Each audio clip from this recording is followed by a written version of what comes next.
started from uni. Like Stu, Joe, and Eric went to RMIT, and they were doing like music industry or whatever. And then they just made their like course Gizzard. When it started, it was sort of different members. So there was Eric and Joe and I.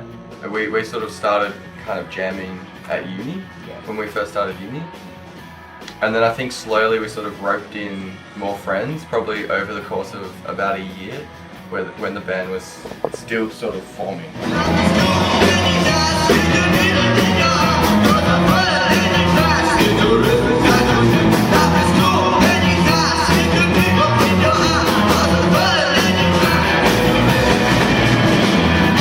At the start, it was just like a joke. Like the whole thing was a joke. And then Does that explain the name? Yeah, you know, me and Eric and Stu started. We all met at RMIT, and then we sort of met each other's friends, and then we had to play a party, and like, it's like, what are we called? And then we were just like, oh, some piece, like, you know, King Gizzard. And I'm like, that's so shit. Were they friends from out of there? Nah, they all met there. That's weird, really? Yeah, so they met there, but that. we were already in like, from our teenage years, like me and Lucas were in a band together, Sambo's Automobile. Yeah. Stu and Cook were in a band, Revolver and Son. And then Stu and Lucas were in a band called The Houses together. So we all played the same gigs together because we're all the same age and always play the same pubs and do all friend to sorts of friends things. kind of thing. Yeah.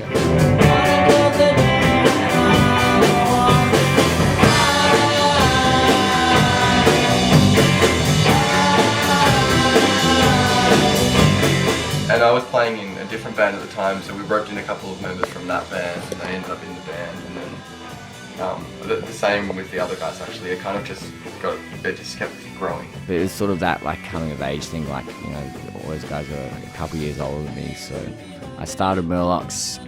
You know, it was around like September or October 2010. We played our first gig at the end of November 2010. So I remember, like, as that was all happening, we were hearing murmurs and stuff about Gizzard starting to play warehouse parties and little gigs in Melbourne. You was weren't already in going. Gizzard then? Nah, I wasn't in it. So they were just like 3-chord big, you know, it was this big jam band. It was just like a big party on stage kind of thing. There's really early stuff and then playing on like at Melbourne TV show kind of thing. Yeah, and that's like, yeah, it's real early. Real early, yeah.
that whole period, they were just playing heaps of gigs. They just started gigging and they were just playing like, you know, All the 3 time. chords, Get Up, whoever was around, Yep. Get Up Mates and whatever.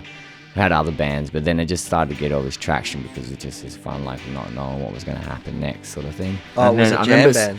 Yeah. And I remember seeing Gizzard at the National Hotel in Geelong. I remember standing there with my friend and he was in Murlocs or something, and he was like, "Oh yeah, this band's going to be massive." I remember just watching. It's the first time I'd seen Stu front a band, and we always knew Stu was like the closet genius. And then once I saw him front the band and do that, I was just like, whoa. And in my head I was like, this is a band I want to play harp in, because like I started doing the Murlocs because I It had wanted to that sing and space stuff. too? Yeah, and it was sort of like sort of as good as it was gonna get to try to do what I wanted to do with the harmonica.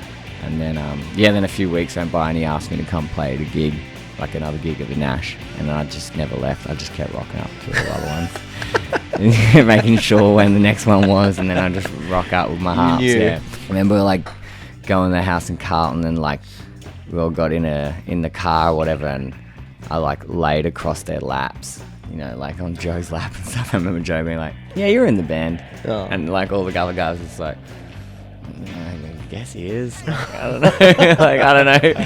And then from then I just kept hanging around. Sort of kept playing, and then, you know, got some residencies, and then like just recorded the first EP. You're like, we better stick with the name. Well, yeah, it's like as like Kind of suits it. yeah, well, like love it or hate the name. It's like if you see King Gizzard like on a piece of paper or hear it even, you just like that. I remember that name. Yeah, we used to be called Sea of Trees beforehand, Oh, okay. which is much more serious. We released an EP like in late 2011, and we kind of just after that we were like, oh, we just did everything ourselves. So we basically like did all the artwork, got it pressed, and got it distributed like all on our own. So we were like, oh, we don't really need anyone else to do it for us.